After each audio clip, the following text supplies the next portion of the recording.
अस्सलाम वालेकुम नाज़रीन, आप देख रहे हैं जीके वेब टीवी और मैं हूं आपके साथ शाफिया रियाज। नाज़रीन, मौसम सरमा के आते ही सूबे कश्मीर में आग की वारदातों में इजाफा देखने को मिलता है, जिसमें कई सारे रिहायशी मकान मुतासर हो जाते हैं और जानी नुकसान भी हमें कई बार देखने को मिलता है। ये जो आग की वारदातें नमूदार होती है, ये कैसे होती है, इनके पीछे वजह क्या होती है, इन सब पर रोशनी डालने के लिए हमारे साथ मौजूद है deputy director fire and emergencies के इंजीनियर आकिब हुसैन। आइए करते हैं उनसे बात और रीजंस जानने की कोशिश करेंगे। आपका बहुत बहुत शुक्रिया हमें टाइम देने के लिए। Thank you very much. सबसे पहले जानना चाहेंगे कि ये जो फायर इंसिडेंट्स है विंटर्स में ही ये ज़्यादा क्यों नमूदार होता है, रीज़न क्या होता है सबसे बड़ा? देखिए, रीज़न्स काफ़ी ज़्यादा होते हैं, लेकिन जो रूट कॉज है वो मैं ये समझता हूँ कि जितने भी विंटर सीज़न में हम हीटिंग गैजेट्स यूज़ करते हैं, क्योंकि काफ़ी ज़्यादा सर्दी रहती है और हमें कश्मीर में पता है कि विंटर में काफ़ी चिली रहता है मौसम, तो उसके चलते लोग जो है हीटिंग गैजेट्स का यूज़ करते हैं। कुछ LPG बेस्ड होते हैं, कुछ इलेक्ट्रिक करंट बेस्ड होते हैं। और जब हम ऐसे गैजेट्स यूज़ करते हैं तो हमें as per the standard, as per the manual हमें डूज एंड डोंट्स फॉलो करने होते हैं। और कई बार हमारी नेग्लिजेंस, हमारी लापरवाही की वजह से आग की सूरत हाल पेश आती है। और हमारे जो यहाँ पे कश्मीर में स्ट्रक्चर्स है, काफ़ी बेशक उनमें हम कंक्रीट यूज़ करते हैं। ओल्ड टाइम्स में काफ़ी ज़्यादा लकड़ी का यूज़ होता था, लेकिन इस टाइम पे अगर हम देखेंगे तो काफ़ी ज़्यादा कंक्रीट मकान बनाते हैं, लेकिन उसके साथ साथ हम जो है लकड़ी का काफ़ी यूज़ करते हैं in the shape of wall panelling, ख़त्म बंद या वुडन ट्रस जो होता है। तो जो हमारी गैजेट में कहीं पे लापरवाही होती है तो हमारे स्ट्रक्चर्स जो कि ससेप्टेबल टू फायर्स है, तो आग की वारदातें हमें देखने को मिलती है। जी, अगर हम रवा साल की बात करेंगे, साल 2024 में अब तक कितने आग की वारदातें पेश आई है पूरे कश्मीर में, बिलखसूस श्रीनगर में, और जो जाने ज़ाया हुई है वो कितनी हुई है? देखिए, अगर हम टोटल फायर इंसिडेंट्स की बात करेंगे, जो हमारा डेटा है 2024 का अप टू फरवरी, तो हमारे टोटल फायर इंसिडेंट जो है 800 से प्लस हुए हैं, जिनमें श्रीनगर में लगभग 180 के करीब फायर इंसिडेंट्स हुए हैं। तो उसका रीज़न ये भी है क्योंकि इस साल जो जनवरी का जो वो काफ़ी ड्राई स्पेल था, तो उसमें काफ़ी ज़्यादा फॉरेस्ट फायर्स हुए थे या एक्वाग्रास फायर्स हुए थे।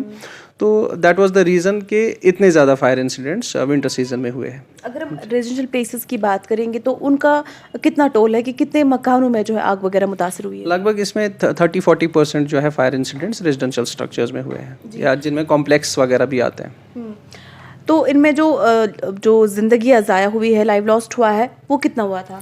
इसमें 2 डेथ्स हुई है और 2 इंजरीज हुई है, जो कि माइनर या मेजर इंजरीज है। जो फायर टेंडर्स होते हैं काफ़ी बार जो है वो भी जख्मी हो जाते हैं, उनकी कितनी तादाद है?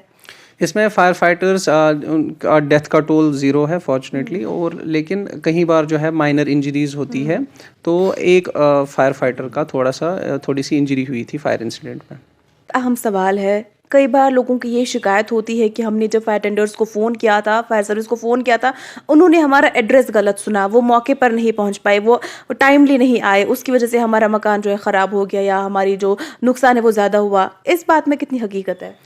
देखिए, अच्छी बात है, लोग हम पे ट्रस्ट करते हैं कि तो जिस पे ट्रस्ट होता है उसी पे लोगों का यकीन भी होता है कि वो यहाँ पे आएंगे और हमारी मुश्किल हल करेंगे। लेकिन मैं इसमें कुछ चीज़ें बताना चाहूँगा, जैसे कई बार जो है लोग हमें गलत नंबर पे कॉल करते हैं, वो पुलिस कंट्रोल रूम को फ़ोन करते हैं, बाद में इनडायरेक्टली हमें वहाँ से इतला मिलती है, और जिसके बीच में काफ़ी टाइम लैप्स होता है, क्योंकि हमारा हमेशा से एक डिस्टेंस कंस्ट्रेंट रहा है। हमें किसी डिस्टेंस के तहत फायर इंसिडेंट पे पहुंचना पड़ता है। जितना जल्दी हमारे स्टेशन को इन्फॉर्मेशन मिलेगी, उतना जल्दी हम स्पॉट पे पहुंचेंगे। तो वहाँ पे लोगों से ये रिक्वेस्ट रहेगी कि आप एक तो अपने नियरेस्ट फायर स्टेशन का कांटेक्ट नंबर हैंडी रखें, या 101 जो हमारा सेंट्रलाइज्ड कांटेक्ट नंबर है, आप उस पर कांटेक्ट कर सकते हैं।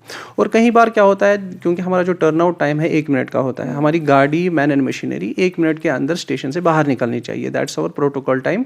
तो जो ही हम रास्ते में होते हैं, तो रास्ते में कई बार जो है ट्रैफिक कंजेशंस होती है, डे टाइम में स्पेशली। तो वहाँ पे भी लोगों से रिक्वेस्ट है, जब भी आप फायर टेंडर देखें या कोई भी ऐसा vehicle which is related to emergency, जैसे एम्बुलेंस वगैरह हो गए, तो आप उसको रास्ता दें। बिल्कुल।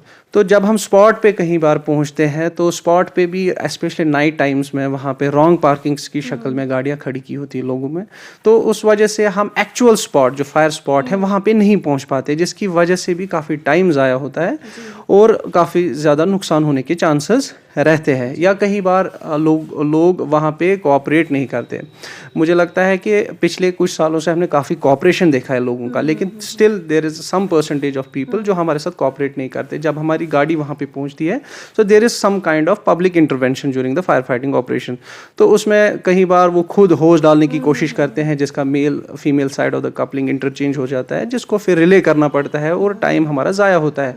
या कई बार वो ब्रांच उठा के एक्सटर्नल फायर फाइटिंग करते हैं, लेकिन वी एज प्रोफेशनल्स नो कि जब तक हमारे ब्रांच जो है at the seat of fire नहीं जाएगा तब तक we can not limit the loss of life and property to maximum extent. या इसी तरह हमारे पंप्स वगैरह कैसे इंस्टॉल करने हैं, तो जब तक लोग हमारे साथ कोऑपरेट नहीं करेंगे तब तक हमारा जो फायर फाइटिंग का काम है वो आसान नहीं होगा। So my advice to people will be कि जितना आप हमारे साथ कोऑपरेट करेंगे it will only make our job easier.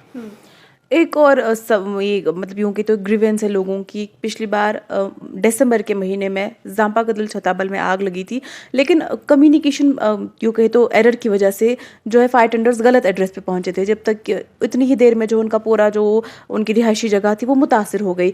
तो उस कम्युनिकेशन गैप को आप कैसे ठीक कर सकते हो?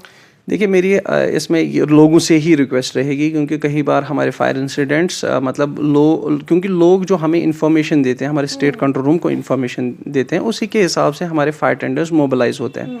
तो कई बार क्या होता है कि आग किसी और एरिया में है, वो गलत एड्रेस पे हमें मतलब इन्फॉर्मेशन देते हैं, लेकिन उनको कोशिश बिल्कुल। लेकिन हमारे कंट्रोल रूम में जो ऑपरेटर्स होते हैं वो कंटिन्यूसली फिर से उनको फ़ोन करते हैं कि एग्जैक्टली आग कहाँ पे है। क्योंकि जितना ज़्यादा हम इन्फॉर्मेशन एक्सट्रैक्ट कर सकते हैं फ्रॉम द पब्लिक, जो हमारा कंट्रोल रूम होता है, उतना अच्छा हमारी तरफ से एक्शन भी हो सकता है। क्योंकि अगर हमें पहले ही पता चलेगी कि रेजिडेंशियल स्ट्रक्चर्स इन्वॉल्व है, automatically we can mobilise more fire stations to that place. तो मेरे हिसाब से लोगों से मैं यही रिक्वेस्ट करना चाहूँगा कि जब भी आप फायर कॉल करें, जो आप हमें सेंट्रलाइज्ड मोबाइल नंबर पे 101 पे या जो नियरेस्ट फायर स्टेशन है, आप इन्फॉर्मेशन जो है वो करेक्ट इन्फॉर्मेशन दें। जो आपको ऑपरेटर्स इन्फॉर्मेशन पूछते हैं उनका एक रीज़न होता है पूछने का, ताकि we can mobilise the maximum man and machinery so that there is less loss of life and property. सही। एक आखिरी सवाल आपसे पूछना चाहूँगी कि लोगों में अवेयरनेस किस हद तक है और किस हद तक उन्हें जो है मज़ीद अवेयर होने की ज़रूरत है? देखिए, मैं इसमें बताना चाहूँगा अप टू अगस्त 2022 जो फायर अवेयरनेस प्रोग्राम्स होते थे काफ़ी कम होते थे। मतलब स्पेशल ओकेजन्स जैसे फायर सर्विस वीक होता था, उसमें फायर अवेयरनेस प्रोग्राम्स होते थे या ऑन डिमांड होते थे। लेकिन अगस्त 2022 के बाद हमारे डायरेक्टर श्री आलोक कुमार सर ने इस डिपार्टमेंट को ज्वाइन किया एज HOD, तो इमीडिएटली ही इशूड डायरेक्शन कि we should increase the frequency of fire awareness programs. तो उसके बाद से ही हमने फायर अवेयरनेस प्रोग्राम को एक रेगुलर प्रैक्टिस बनाया, और उन अवेयरनेस प्रोग्राम्स में हमने जनरली पब्लिक को फायर प्रिवेंटिव मेजर्स के बारे में बताया, लाइफ सेफ्टी के बारे में बताया, या फायर प्रोटेक्टिव मेजर्स जैसे कॉमन हाउस होल्ड फायर्स जैसे LPG के कारण जो फायर्स होती है, शॉर्ट सर्किट के कारण फायर्स होती है, या सिंपल एक फायर एक्सटिंग्विशर है उसको चलाना कैसे है। क्योंकि लोगों में जब तक ये अवेयरनेस नहीं होगी तो तब तक मुझे लगता है fire incidents will go on increasing and it will lead to more loss of life and property. तो मैं समझता हूँ उन अवेयरनेस प्रोग्राम से अगर मैं आपको बताऊँ तो काफ़ी हद तक फायर इंसिडेंट्स में गिरावट देखने को मिली। जो गुज़श्ता साल था हमारा 2023, उसमें जो फायर इंसिडेंट्स है कम से कम 20-30% का डिफरेंस हमें देखने को मिला कंपेयर टू जो 2022 का जो फायर डेटा था। तो मैं समझता हूँ कि जो फायर अवेयरनेस प्रोग्राम्स हैं उनमें उनसे काफ़ी गिरावट मिली है फायर इंसिडेंट्स को, और मैं लोगों से ये रिक्वेस्ट करूँगा कि आप उन फायर अवेयरनेस प्रोग्राम्स में बढ़ चढ़ के हिस्सा लें। जी, आखिर मैं आपसे जानना चाहेंगी कि जहाँ पर हम रिहायशी मकानों की मैं बात करूँगी, जहाँ पर हम अपने घरों में सिलेंडर्स रखते हैं या कोयला वगैरह रखते हैं, क्या हमें वहाँ पर वो जो फायर बॉल होती है वहाँ पर रखनी चाहिए एहतियात के तौर पर, ताकि अगर कुछ भी हादसा हो तो वो जो है एक फर्स्ट एड के तौर पर वहाँ पर काम कर सके? देखिए, मैं इसमें बताना चाहूँगा जो हमारे रेजिडेंशियल स्ट्रक्चर्स है या कोई भी ऑक्यूपेंसीज है, क्योंकि हम ज़्यादातर फायर इंसिडेंट जो है रेजिडेंशियल स्ट्रक्चर्स में ही देखते हैं, तो हमें कुछ फायर प्रोटेक्टिव मेजर्स के बारे में सोचने की ज़रूरत है। कुछ फायर प्रिवेंटिव मेजर्स के तौर पे जैसे LPG सिलेंडर्स को हम घर के अंदर स्टोर ना करें, हम उनको at a safe distance store करें और बल्क में उनको स्टोर ना करें। जितना हमारा बेयर मिनिमम यूज़ है उसी के हिसाब से हम उनको यूज़ करें। जैसे किचन में भी आजकल एक अच्छी प्रैक्टिस हुई है कि हम सिलेंडर को बाहर रखते हैं और we introduce the gas gas through a piping system, so that's a good practice. या इसी तरह लाइफ सेफ्टी के हिसाब से हम अल्टरनेटिव स्टेयर केस का भी अरेंजमेंट रखें। खुदा न ख्वास्ता कहीं पे आग लगती है, if that staircase is involve और हमारे अफराद जो है वो ऊपर फंसे हुए हैं, how they can be rescued और इवैक्यूएटेड, तो उस केस में आपको जो है अल्टरनेटिव स्टेयर केस का भी ध्यान देना है। So life safety is more important then जो हमारा प्रॉपर्टी का जो नुकसान होता है। और तीसरी चीज़ है कि हमें फायर प्रोटेक्टिव मेजर्स के तौर पे भी अपने पास जैसे कोई फायर इंसिडेंट होता है तो हमारे पास ऐसी क्या मीडियम्स हैं जिनसे हम उस आग से निपट सकते हैं at the basic level as first aid. तो उसमें फायर एक्सटिंग्विशर हो गया, होज रील हो गया। तो कम से कम अगर आप होज रील नहीं रख सकते, कम से कम आप अपने पास एक फायर एक्सटिंग्विशर हैंडी रखें। तो कम से कम एक dry chemical powder type extinguisher which can deal with class A, B and C type fires, या CO2 type extinguisher which is specialized for electrical equipments. अगर हम इन दो एक्सटिंग्विशर्स को इंस्टॉल करेंगे, और जो खासकर फीमेल हजरात हैं, क्योंकि जनरली फायर इंसिडेंट्स जो घर में है किचन एरिया में होते हैं या वहाँ पे होते हैं जहाँ पे हमारे हीटिंग गैजेट्स होते हैं, तो मेल हजरात तो दिन में बाहर रहते हैं। जो फीमेल हजरात हैं ये उनकी रिस्पॉन्सिबिलिटी है कि उन एक्सटिंग्विशर्स को कैसे चलाना है। तो उनसे भी मैं रिक्वेस्ट करूँगा कि जो भी हमारे फायर अवेयरनेस प्रोग्राम्स कहीं पे हमारे फायर पोस्ट हैं वहाँ पे हमने कराए थे, तो आप उनमें बढ़ चढ़ के हिस्सा लें। बहुत बहुत शुक्रिया अपना वक्त देने के लिए और हमारे साथ बात करने के लिए। जी, तो नाज़रीन थे हमारे साथ fire and emergency services department के deputy director engineer Aqib Hussain साहब। इन्होंने कितनी बेहतरीन बातें हमारे साथ की। यहाँ पर मैं कुछ बातों का इजाफा करना चाहूँगी। आपको बताना चाहते हैं कि सबसे बड़ा रीज़न जो होता है इनका मौके पर ना पहुँचना, वो यही होता है कि जो हमने रॉन्ग पार्किंग की होती है। हमें हमेशा ये कोशिश करनी हो कि हम रात के औकात में भी अपनी गाड़ी एक ऐसी जगह पर पार्क करें जिससे किसी दूसरे को तकलीफ ना हो, और हम उसको ऐसी जगह पे पाके जो हमारे नियर बाय हो।